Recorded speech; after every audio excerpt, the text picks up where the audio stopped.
हो गया। अच्छा, यहाँ से जो कंडीशन आया था मैकेनिकल एनर्जी कंजर्व करने का, क्या ये कहा जा सकता है क्या कि मैकेनिकल एनर्जी एक स्पेशल केस है वर्क एनर्जी थ्योरम का? अब जिसके दिमाग में पूरा डेरिवेशन चल रहा है, जो भी जस्ट इसके पहले करवाए थे, अगर दिमाग में चल रहा है तो वहां से वो बता सकता है कि वर्क एनर्जी थ्योरम का ही एक special case mechanical energy conservation law है। क्या स्पेशल केस है? जैसे वर्क एनर्जी थ्योरम क्या होता है, अब लोग ये नहीं बोलेंगे what are all the forces equal to change in kinetic energy, है तो सही है वैसे, लेकिन बोलने का तरीका ये भी हो सकता है क्या, what are the conservative force plus what are the non conservative force equal to change in kinetic energy, ये भी तो बोलने का तरीका है, क्योंकि फोर्स दो कैटेगरी में हो गया। तो ये है वर्क एनर्जी थ्योरम, और इसका स्पेशल केस कि जब ये जीरो हो जाएगा, तो स्पेशल केस क्या, इस इक्वेशन में स्पेशल केस ये है कि वर्ड में नॉन कंजर्वेटिव फोर्स अगर जीरो हो गया तो अब जो बनेगा वही तो कंजर्वेशन ऑफ मैकेनिकल एनर्जी है। तो ये दिमाग में बैठा लेना है कि मैकेनिकल एनर्जी एक तो कंडीशन याद कर लेना है कि तभी यूज करेंगे जब नॉन कंजर्वेटिव द्वारा वर्ड जीरो हो, यूज करने का कंडीशन आ गया, जबकि इसका कोई कंडीशन नहीं था। जब वर्क एनर्जी थ्योरम लिखवाए थे कॉपी में तो वहां पर कोई स्पेशल कंडीशन नहीं लगाए थे कि आपको इस कंडीशन में ये फार्मूला यूज करना है, नहीं, मतलब ये लॉ है, ये नेचुरल लॉ है, मतलब ये नेचर से आया हुआ है, लेकिन ये डिराइव किया हुआ है, ये नेचुरल लॉ नहीं है, मतलब ये नेचर से नहीं आया है, ये डिराइव करके आया है। कौन? Initial kinetic energy, initial potential energy, final kinetic energy और फाइनल पोटेंशियल एनर्जी, ये स्पेशली डिफाइन किया गया है, क्या करके, इसको जीरो करके। तो ये एक नॉलेज के तौर पर लिख सकते हैं कि वर्क एनर्जी थ्योरम का ही स्पेशल केस है मैकेनिकल एनर्जी कंजर्वेशन लॉ, उसको कुछ अलग तरीके से दिमाग में बैठाना नहीं है। मैकेनिकल एनर्जी कंजर्वेशन लॉ को कुछ अलग तरीके से दिमाग में नहीं सेट करना है, बल्कि ये लिखना है कि मैकेनिकल एनर्जी एक स्पेशल केस है वर्क एनर्जी थ्योरम का। मैकेनिकल एनर्जी कंजर्वेशन लॉ एक स्पेशल केस है वर्क एनर्जी थ्योरम का।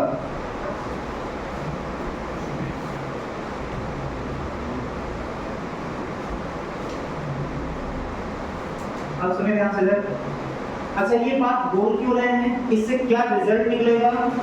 तो इससे ये रिजल्ट निकलेगा कि जो क्वेश्चन, जैसे इसके पहले ये जो जस्ट अभी क्वेश्चन करवाए, इधर सुनिए ध्यान से, जो बोलना ध्यान सुनिए, दिमाग बैठाइए। अभी जो क्वेश्चन करवाए हैं वो क्या कंजर्व करा करके लगाए हैं, सॉल्व किए हैं, मैकेनिकल एनर्जी कंजर्व करा करके। तो ध्यान देना है कि जो क्वेश्चन मैकेनिकल एनर्जी कंजर्व करा करके ला सकते हैं वो हर एक क्वेश्चन हम वर्क एनर्जी थ्योरम से भी ला सकते हैं। मतलब क्वेश्चन का सलूशन जो है दोनों तरीके से आ सकता है, मतलब मैकेनिकल एनर्जी कंजर्वेशन लॉ से अगर आ गया तो मतलब पक्का है कि वो वर्क एनर्जी थ्योरम से भी आ जाएगा, क्योंकि वर्क एनर्जी थ्योरम कुछ और नहीं बल्कि वो इसमें भी अप्लाई होता है और इसके अलावा भी अप्लाई होता है। क्लियर? तो अभी जो क्वेश्चन पिछले टर्म पे पिछले लेक्चर में करवाए थे, शायद ये डायग्राम आप लोग को याद होगा, यहाँ पर शायद वो डेटा भी हम दिए हुए थे 40 मीटर और ये 20 मीटर, और यहाँ पर स्पीड पूछे थे कितना स्पीड होगा, और शायद उसी में ये भी पूछा गया था बॉटम पॉइंट से कितना दूर जाकर ये गिरेगा। क्लियर? और तब तक इस क्वेश्चन तक हम क्या नहीं पढ़ाए थे, mechanical energy conservation law. Clear?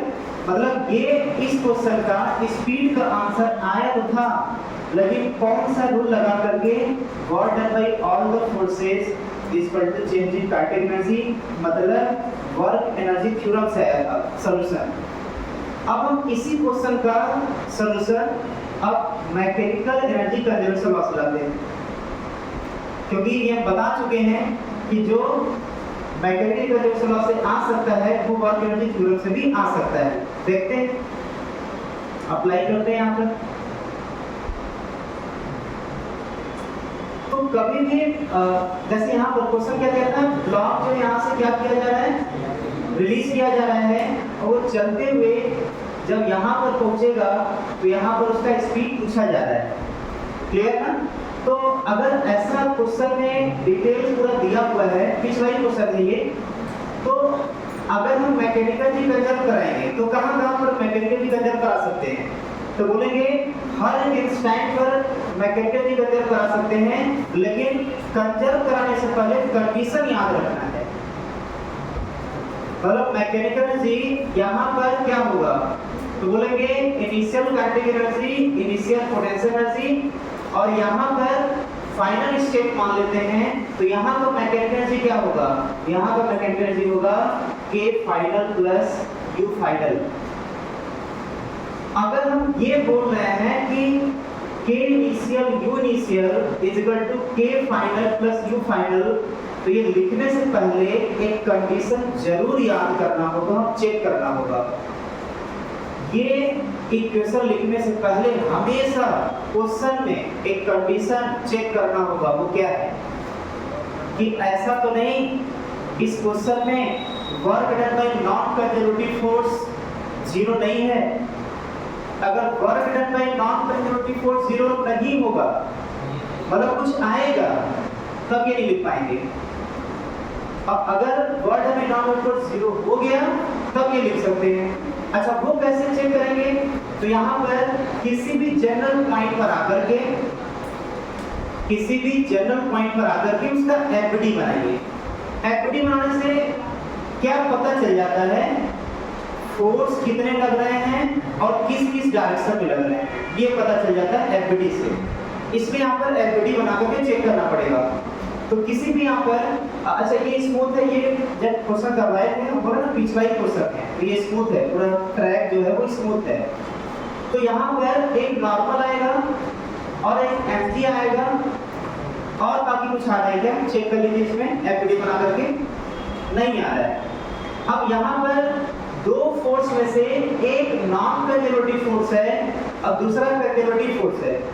तो कंजर्वेटिव फोर्स के बारे में नहीं सोचना है, पहले ये पता करिए कि नॉन कंजर्वेटिव द्वारा वर्क जीरो हो रहा है कि नहीं हो रहा है। तो यहाँ पर वर्क में नॉन कंजर्वेटिव फोर्स यहाँ से यहाँ तक में जीरो हो रहा है कि नहीं हो रहा है, पहले बताइए। हो रहा है, रीजन क्या है, नॉर्मल के द्वारा वर्क क्यों जीरो हो रहा है, क्योंकि यहाँ पर जो नॉर्मल फोर्स और जो डिस्प्लेसमेंट है उनके बीच का हर जगह 90 डिग्री आ रहा है। तो work by non conservative force zero, मतलब कि मैकेनिकल एनर्जी कंजर्व करा सकते हैं। अब बताइए यहाँ पर इनिशियल काइनेटिक एनर्जी क्या होगा, रख दीजिए, इनिशियल पोटेंशियल एनर्जी क्या होगा वो रख दीजिए, और फाइनल वाला भी यहाँ वाला रख दीजिए, आंसर आ जाएगा। कैसे देखते हैं। तो इनिशियल काइनेटिक एनर्जी क्या होगा, उसके लिए हाफ एमवी स्क्वायर सोचना है। काइनेटिक एनर्जी अगर पूछा जा रहा है तो हाफ एमवी स्क्वायर सोचना है। तो यहाँ पर हाफ एमवी स्क्वायर रिलीज किया जा रहा है, तो रेस्ट है, मतलब जीरो, ये तो जीरो आ गया। लेकिन हम बोले थे पोटेंशियल एनर्जी तब तक हम नहीं बता सकते जब तक हमें रेफरेंस पता ना हो। मतलब हम ये बोले कि यहाँ पर ये रेफरेंस जीरो है, तब यहाँ से h हाइट ऊपर जाएंगे, तब ये बोल पाएंगे कि इसका mgh पोटेंशियल एनर्जी होगा। हम अपने मन से ऐसे ही नहीं बोल सकते कि यहाँ का पोटेंशियल एनर्जी mgh होगा। वैसे भी लॉजिकली है कि अगर बोल भी देते हैं कि पोटेंशियल एनर्जी mgh होगा, तो h कहाँ से लेंगे, ये भी तो क्वेश्चन उठता है। अगर इसका पोटेंशियल एनर्जी, क्योंकि किसी भी ब्लॉक का पोटेंशियल एनर्जी का फार्मूला लिखवाए थे अभी आज ही स्टार्टिंग में mgh होता है, तो mg तो ठीक है, लेकिन h कहाँ से लेंगे, तो h तब तक नहीं ले पाएंगे जब तक हम कहीं पर रेफरेंस फ्रेम नहीं लेंगे। मतलब पहला काम क्या होगा कि आपको यहाँ पर इस क्वेश्चन में रेफरेंस फ्रेम डिसाइड करना होगा। अब ये हर बच्चे के ऊपर डिपेंड करता है कि कौन कहाँ पर रेफरेंस फ्रेम लेता है। हो सकता है किसी बच्चे के दिमाग में ये आए कि हम रेफरेंस फ्रेम यहाँ पर लेंगे, अगर कोई स्टूडेंट यहाँ पर रेफरेंस फ्रेम लेता है तो उसके लिए हाइट हो जाएगा 40 मीटर h, mgh में जो h होगा वो 40 होगा। और जब इसका पोटेंशियल एनर्जी लिखेंगे, रेफरेंस फ्रेम यहाँ पर लिए हुए 0, तो इसका h हो जाएगा 20। लेकिन ऐसा भी हो सकता है कि किसी स्टूडेंट के दिमाग में ये आए कि नहीं, हम रेफरेंस फ्रेम यहाँ नहीं लेंगे, हम रेफरेंस फ्रेम यहाँ पर लेंगे। अब बताइए, यहाँ पर रेफरेंस फ्रेम अगर ले लिया गया तो अब हाइट क्या हो जाएगा? तो बोलेंगे 20 है, ये 40, तो 40 में से 20 घटाएंगे तो ये जो रेफरेंस फ्रेम होगा तो यहाँ से हाइट कितना हो जाएगा? 20। और इसका पोटेंशियल एनर्जी, तो चूंकि यहीं पर हम क्या ले चुके हैं, रेफरेंस फ्रेम 0, तो वहीं पर ब्लॉक है, तो इसका पोटेंशियल यहाँ पर 0 हो जाएगा। हो सकता है कि तीसरा स्टूडेंट रेफरेंस फ्रेम यहाँ ना लेकर के वो यहाँ ले ले, और जब यहाँ पर लेगा तो इसका, क्योंकि यहीं पर रेफरेंस फ्रेम लिया गया है तो इसका पोटेंशियल एनर्जी 0, लेकिन इसका पोटेंशियल एनर्जी हो जाएगा क्योंकि इस रेफरेंस फ्रेम से नीचे आ गया। अब कितना नीचे आ गया? 20, 40 माइनस 20। इसका मतलब इस रेफरेंस फ्रेम के रिस्पेक्ट में इसका पोटेंशियल एनर्जी कितना आएगा? -mgh। तो फिर क्वेश्चन दिमाग में आएगा कि सर इसका मतलब कि हर स्टूडेंट के हिसाब से जब रेफरेंस बदल रहा है तो हर स्टूडेंट के हिसाब से स्पीड भी क्या बदल जाएगा क्या? तो बोलेंगे रेफरेंस बदलने से स्पीड पे कोई प्रभाव नहीं पड़ेगा, चाहे कोई भी स्टूडेंट कहीं पर भी रेफरेंस ले ले, आंसर वही आना है। क्लियर? तो अगर भरोसा नहीं हो रहा है तो यहाँ तो नहीं, आप घर पर जाकर के तीनों जगह अलग अलग रेफरेंस ले जाकर सॉल्व कर लीजिएगा। तीनों में यही केस मिलेगा कि आंसर स्पीड का आंसर 20 मीटर पर सेकेंड ही आएगा। कैसे हमें आंसर बताया, क्योंकि पहले करवा चुके 20। क्लियर? तो फिर ये क्वेश्चन आएगा कि सर जब तीनों जगह पर लेने से आंसर सेम ही आ रहा है तो आप ये सजेस्ट करिए कि कहां पर रेफरेंस लेना हम लोग के लिए थोड़ा अच्छा माना जाएगा। अच्छा मतलब कि जहां से हम थोड़ा क्वेश्चन को सॉल्यूशन को आसान कर सकें। अब ये दिमाग लगाना है कि हम कहां पर रेफरेंस फ्रेम लें। तो सबसे बेस्ट है कि जो 2 स्टेप लिया गया है, इनिशियल और फाइनल, उसमें से किसी एक जगह हम रेफरेंस फ्रेम ले लेंगे तो वहां का पोटेंशियल एनर्जी लिखने से बच जाएंगे। किसी एक जगह, इन दोनों में से किसी एक जगह रेफरेंस फ्रेम लेंगे तो वहां का पोटेंशियल लिखने से बच जाएंगे, तो कैलकुलेशन आसान हो जाएगा। और यहां पर हम लोग रेफरेंस फ्रेम ले लेते हैं, रेफरेंस फ्रेम पोटेंशियल एनर्जी 0। तो बताइए, अगर यहाँ पर रेफरेंस फ्रेम पोटेंशियल एनर्जी 0 आ गया तो ये हाइट कितना होगा? 20 मीटर। तो इसका पोटेंशियल एनर्जी इनिशियल कितना होगा? mgh। तो m दिया नहीं है, मान लिया m, g हो गया 10 और हाइट हो गया 20, mgh प्लस में आएगा, ठीक है, रेफरेंस के ऊपर है, is equal to final kinetic energy half mv² plus यहाँ पर फाइनल पोटेंशियल एनर्जी वहीं पर रेफरेंस ले लिए तो 0 0 0 हो गया, मास मास कैंसिल हो गया, 2 इधर जाएगा, 400 हो गया, और v² 400, तो v √20 वही आंसर आ रहा है जो यहाँ पर पिछले लेक्चर में दिए थे। तो फिर क्वेश्चन आएगा कि सर जब पहले वाले से आगे जा रहा था तो इतना हमें एक्स्ट्रा पढ़ने की जरूरत क्या है?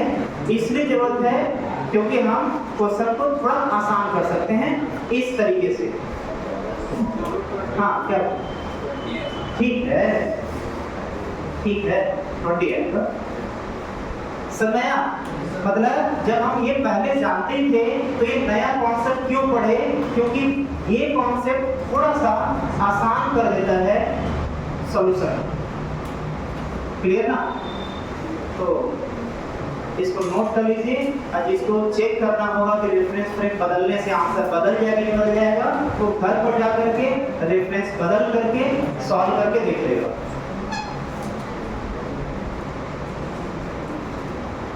फास्ट नोट करिएगा, फिर आगे नेक्स्ट क्वेश्चन कराते हैं जल्दी से।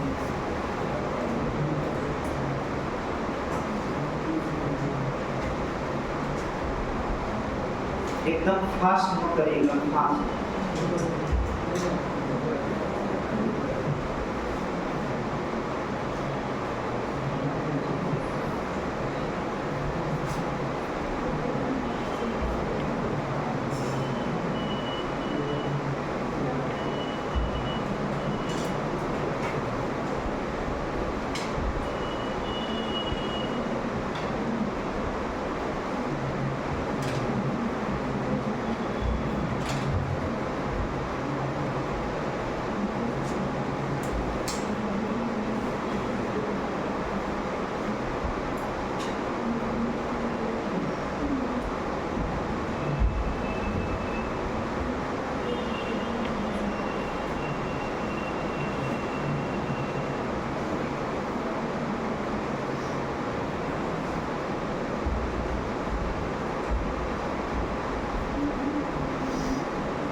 ये सब लिख सकते हैं कि रिप्लेसमेंट कहीं भी लिया जा सकता है। मैकेनिकल कंजर्व करने से पहले, मैकेनिकल एनर्जी कंजर्व करने से पहले हमेशा चेक करना होगा कि नॉन कंजर्वेटिव फोर्स वगैरह बड़ा जीरो हो, तभी हम लोग कंजर्व करा सकते हैं। कई सारे कंडीशन याद करके चलना पड़ेगा।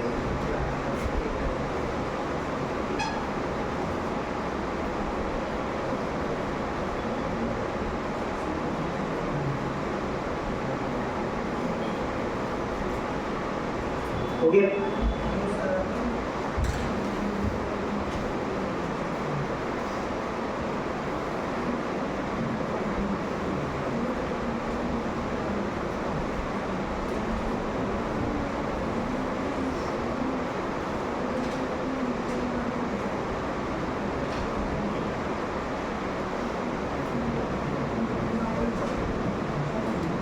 हो गया ना? अच्छा, ये क्वेश्चन दोबारा लेने के पीछे रीजन क्या था?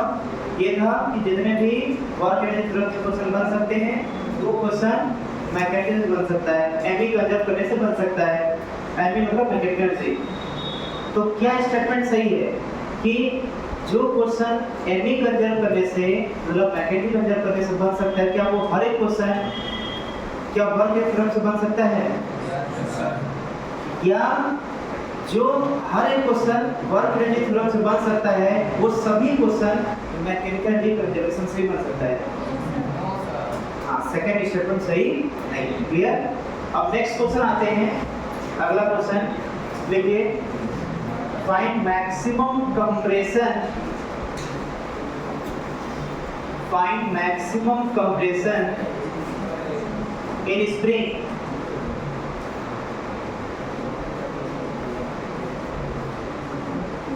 find maximum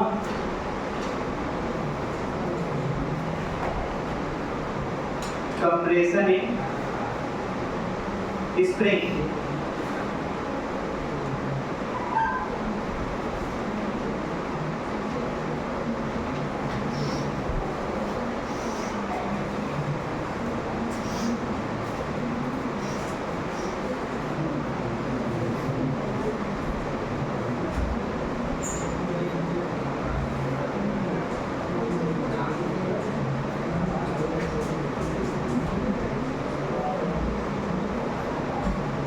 बताइए जल्दी से।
ये दो क्वेश्चन है, दोनों क्वेश्चन में मैक्सिमम कंप्रेशन इन स्प्रिंग बताना है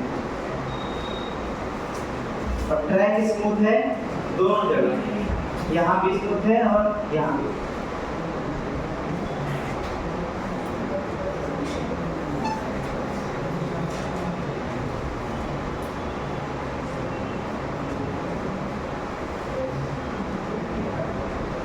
इसका भी मास जो है वो 2 kg ले लेते हैं।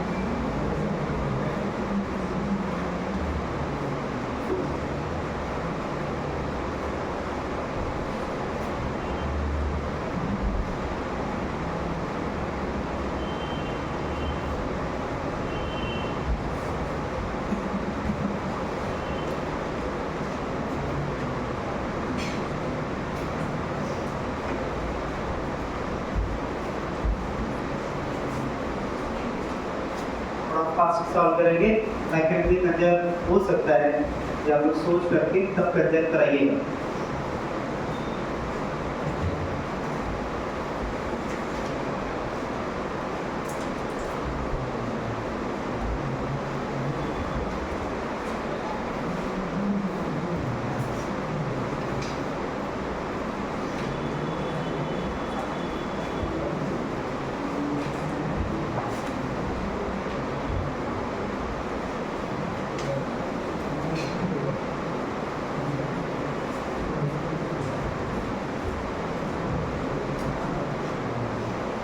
इसका देखिए सॉल्यूशन। इसमें फोर्स लगने के नाम पर एक तो नॉर्मल होगा, दूसरा mg होगा और तीसरा जो है जब ये ब्लॉक स्प्रिंग के जब 10 मीटर पर सेकंड से आगे बढ़ रहा है तो स्प्रिंग के साथ कांटेक्ट में आएगा। फिर स्प्रिंग को ऐसे कंप्रेस करते हुए तब तक कंप्रेस करेगा जब तक ब्लॉक का वेलोसिटी क्या हो जाए 0 और नेचुरल लेंथ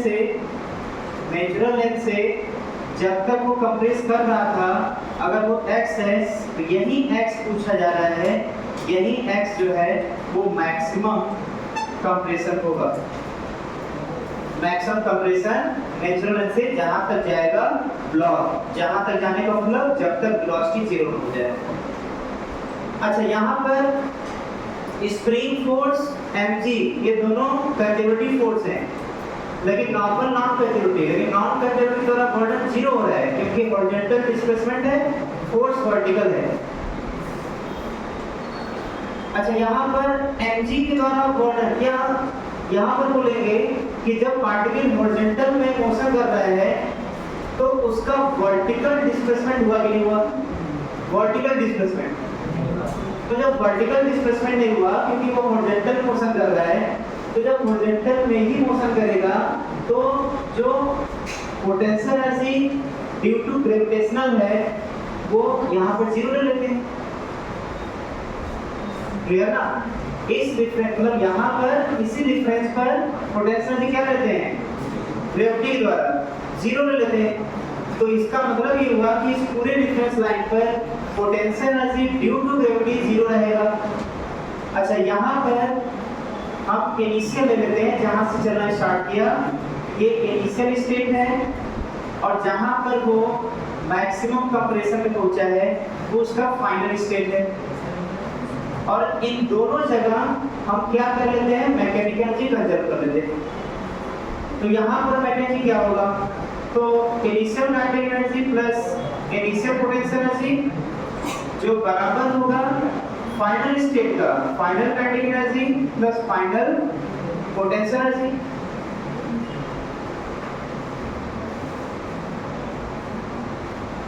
यहाँ पर इनिशियल काइनेटिक एनर्जी कितना होगा स्टार्टिंग में? वो लिख देंगे यहाँ पर हाफ मास हो गया 2 और स्पीड हो गया 10 का square half mv square plus. अब देखिए पोटेंशियल एनर्जी में दो पोटेंशियल एनर्जी यहाँ पर है और दोनों के बारे में सोचना पड़ेगा क्योंकि यहाँ पर mg भी है और स्प्रिंग भी है। तो mg के द्वारा mgh के बारे में सोचना होगा और स्प्रिंग के द्वारा हाफ kx स्क्वायर के बारे में सोचना होगा। तो कितने बोले सर, यहाँ पे ग्रेविटेशनल के द्वारा जो पोटेंशियल एनर्जी है उसके बारे में इस क्वेश्चन में तो नहीं सोचना है, क्योंकि रिफ्रेंस वहीं पर 0 लगी है। मतलब इस पोटेंशियल एनर्जी में जो ग्रेविटी पर पोटेंशियल एनर्जी है, potential energy due to gravitation initial में वो 0 प्लस जब लोग इस इनिशियल में यहाँ था तो स्प्रिंग कितना कंप्रेस था।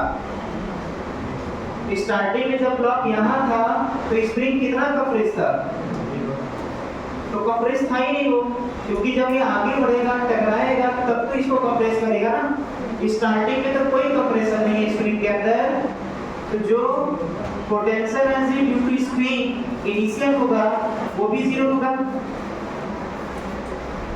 ये बराबर आएगा, ये इक्वल आएगा फाइनल काइनेटिक एनर्जी। तो फाइनल जब मैक्सिमम कंप्रेशन तक जा रहा है तो उसका वेलोसिटी 0 हो रहा है, तो उसका जो स्पीड होगा, वेलोसिटी होगा वो 0 हो जाएगा, मतलब जो के फाइनल होगा वो 0 हो गया। और कितना स्प्रिंग कंप्रेस हुआ है x, तो इसका पोटेंशियल एनर्जी आ जाएगा। हम इसके ऊपर लिखवा चुके हैं पोटेंशियल एनर्जी का फार्मूला हाफ kx स्क्वायर। तो यहाँ से हम पूरे टर्म को लिखे हैं, और जो potential energy due to gravitational final में होगा वो भी 0 होगा। क्योंकि हम क्वेश्चन, हम सॉल्यूशन सीख रहे हैं, क्वेश्चन सीख रहे हैं, इसलिए हम हर एक टर्म को लिख रहे हैं। यहाँ पर हर टाइप के पोटेंशियल एनर्जी को और काइनेटिक एनर्जी को, यहाँ भी हर टाइप के पोटेंशियल एनर्जी को और काइनेटिक एनर्जी को लिख रहे हैं, क्योंकि आगे हो सकता है कि इसमें से जो बार बार ये 0 आ रहा है, जरूरी नहीं कि हर बार 0 ही आएगा ग्रेविटेशनल के द्वारा पोटेंशियल एनर्जी, वो कुछ और भी आ सकता है। इसलिए सबके बारे में सोचना है जो जो यहाँ पर अवेलेबल है। बाकी तो सॉल्व कर लेंगे। यहाँ से 2 से 2 कैंसिल, आ गए 100, इस तरफ 100 हो गया, और यहाँ पर ये भी जो 0 है तो ये 0 हो गया, और ये आ गया हाफ, k का वैल्यू 50 है into x स्क्वायर, यहाँ से आ गया 25, और 25 से कैंसिल होगा 4, यहाँ से आ गया x इक्वल टू 2 मीटर, ये यहाँ से।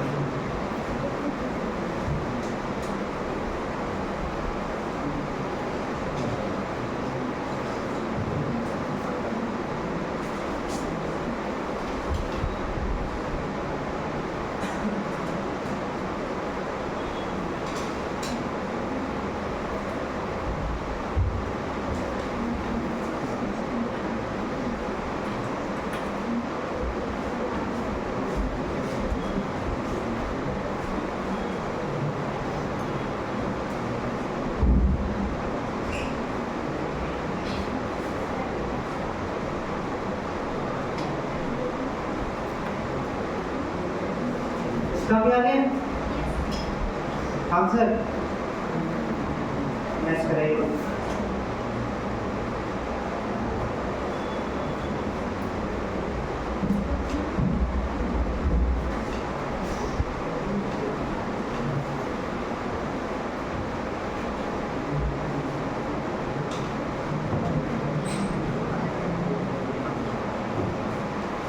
हो गया ना?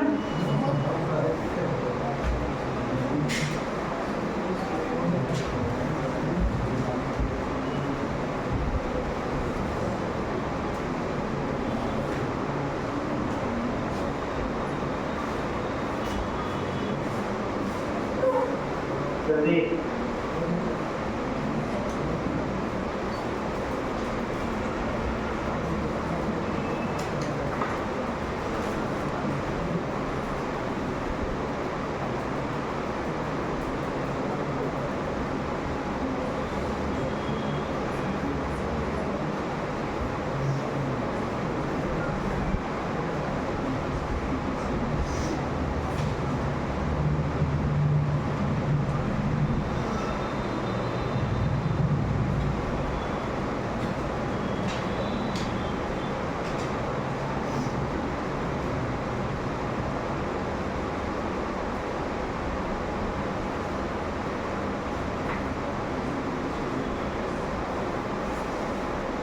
इसमें देखिए यहाँ से ये रिलीज किया जा रहा है, यहाँ पर रेफरेंस फ्रेम 0 ले लेते हैं ग्रेविटेशन के द्वारा, मतलब potential energy due to gravitation यहाँ पर 0 ले लेते हैं रेफरेंस फ्रेम। तो अब यहाँ का जो है क्योंकि रिलीज किया जा रहा है तो स्पीड 0 होगा, इसको इनिशियल मान लेते हैं और इसको फाइनल यहाँ पर जब ब्लॉक यहाँ से आएगा इस ट्री से कोलाइड करके जब ब्लॉक आगे की तरफ बढ़ेगा तो कहीं पर स्पीड 0 होगा और उसके नेचुरल लेंथ से मान लेते हैं x डिस्टेंस जाने के बाद वो वेलोसिटी 0 किया ब्लॉक अपना, तो यही उसका होगा मैक्सिमम कंप्रेशन। क्लियर? तो हमें मैकेनिकल एनर्जी यहाँ पर और मैकेनिकल एनर्जी यहाँ पर कंजर्व कराना है, ये फाइनल मान लेते हैं। अच्छा, यहाँ पर इस पॉइंट पर और इस पॉइंट पर क्या मैकेनिकल कंजर्व होगा? यहाँ पर और स्प्रिंग से जस्ट टकराने से पहले क्या इन दोनों पॉइंट पर मैकेनिकल कंजर्व होगा, या केवल यहाँ और जब तक वो 0 नहीं रहता वहां तक केवल और केवल यहाँ पर मैकेनिकल कंजर्व होगा? कौन सा सही होगा? यहाँ और यहाँ भी कंजर्व हो सकता है या फिर यहाँ और फाइनल में ही कंजर्व होगा? तो बोलेंगे चाहे यहाँ पर चाहे किसी भी पॉइंट पर हर जगह काइनेटिक एनर्जी और पोटेंशियल एनर्जी का जो सम होगा वो हर पॉइंट पर कांस्टेंट होगा, तभी तो उसको बोलेंगे कि मैकेनिकल एनर्जी कंजर्व है। मैकेनिकल एनर्जी केवल 2 पॉइंट पर कंजर्व नहीं होगा बल्कि हर पॉइंट पर होगा। अब 2 ही पॉइंट पर कंजर्व क्यों कराते हैं? क्योंकि हमें आंसर चाहिए, सॉल्यूशन चाहिए, इसलिए 2 पॉइंट पर करा देते हैं, वो अलग बात है, लेकिन होगा हर जगह मैकेनिकल कंजर्व। अच्छा, कंडीशन क्या था मैकेनिकल की कंजर्व कराने का? कंडीशन क्या था? क्या चेक करना होता है? पहले सबसे पहले कि कोई भी नॉन कंजर्वेटिव फोर्स के द्वारा वर्डन हो तो नहीं रहा है, तो यहाँ पर चेक करिए कि क्या नॉन कंजर्वेटिव वर्डन हो रहा है नहीं हो रहा है। तो नॉन कंजर्वेटिव में कौन है? एक ही फोर्स है, कौन? नॉर्मल। अभी नॉर्मल है तो नॉर्मल जो है उसके द्वारा वर्डन 0 होगा, मतलब करा सकते हैं मैकेनिकल कंजर्व। तो यहाँ पर इनिशियल मैकेनिकल एनर्जी और फाइनल मैकेनिकल एनर्जी लिख लेते हैं पहले। इसमें कौन कौन शामिल होगा? Initial kinetic energy, potential energy due to gravity plus potential energy due to spring initial में इज इक्वल टू फाइनल वाले में final kinetic energy, potential energy due to gravity final state पर, potential energy due to spring final state पर। मतलब ये पूरा आ गया potential energy का पार्ट और ये आ गया काइनेटिक एनर्जी का पार्ट। ये आ गया इधर पोटेंशियल एनर्जी का पार्ट, ये काइनेटिक एनर्जी का पार्ट। अब एक एक करके सोच करके समझ करके वैल्यू पुट करिए, आंसर तक पहुंच जाएंगे। बताइए इनिशियल काइनेटिक एनर्जी क्या होगा? इनिशियल स्पीड 0 है, 0। इनिशियल ग्रेविटेशनल पोटेंशियल एनर्जी क्या होगा? तो 0 कहां पर लिया है रेफरेंस में? यहां पर। जब यहाँ पर 0 लिया गया है तो यहाँ से कितना ऊपर है? 45। तो ये हो जाएगा m g h है 45 द्वितीय फार्मूले से, प्लस स्प्रिंग स्टार्टिंग में कंप्रेस था कि नहीं था? स्टार्टिंग में तो ब्लॉक यहाँ पर है, तो स्प्रिंग कहाँ से कंप्रेस होगा? कंप्रेस तो तब होगा जब ब्लॉक आकर के टकराएगा और उसको कंप्रेस करेगा, जो कि स्टार्टिंग में नहीं था। मतलब उसका स्टार्टिंग में स्प्रिंग का पोटेंशियल एनर्जी 0। कौन से फॉर्मूले से? हाफ के 0 का स्क्वायर वही x इज इक्वल टू, अब इस पर आइए, फाइनल काइनेटिक एनर्जी यहाँ पर मैक्सिमम कंप्रेशन पर वो भी 0, स्पीड के 0 के होने से, और ये भी 0 क्योंकि यहीं पर रेफरेंस फ्रेम लिया गया है। और स्प्रिंग के द्वारा पोटेंशियल एनर्जी कितना होगा? कितना कंप्रेस है? x हो जाएगा हाफ के 100 x स्क्वायर। यहाँ से ये कितना आ रहा है? 900 is equal to 50 x square. और यहाँ से आ जाएगा कितना, x इक्वल टू कितना है 3√2, सॉल्व करेंगे कितना है 3√2 मीटर। क्लियर, यही होगा इसका आंसर। और ऐसा नहीं कि ये आंसर वर्क एनर्जी थ्योरम से नहीं आता, आ जाता, थोड़ा सा सोचना डिफिकल्ट होता है।